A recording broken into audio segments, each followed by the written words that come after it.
Keep your vertical clips sharp against platform compression with this quick trick. I'll show you the manual test, then the faster, scalable method I actually use now. Imagine a crisp 4K talking head clip ready for its vertical export. We need two versions, one compliant, one optimized for detail. The standard MP4 H.264 often looks washed out and soft after recompression. First, render that low-spec H.264 file as our baseline comparison. For the better file, we add one crucial tweak in the color grading stage.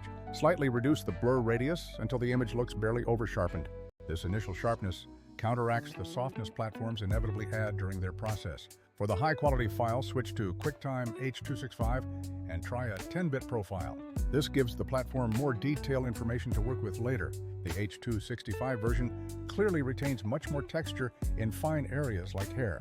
Manually doing this is good for testing, but too slow for dozens of shorts. This is where Vizard automates the entire quality preservation and export workflow. You upload the master video, and the AI finds all the best, short, viral-friendly moments. You can select output preferences, opting for higher bitrate or 10-bit codecs. It also automatically creates multiple clip variants for you to easily test. Then it handles the entire distribution by scheduling and publishing across all channels.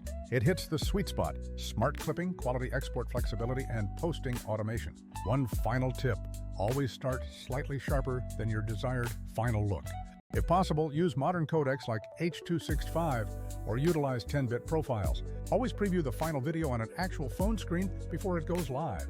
Test the manual file or let Vizard batch optimize and schedule everything for you. If you create lots of content, Vizard will save you serious hours of grunt work. Hit like, subscribe, drop a comment, and I will see you in the next one. Bye.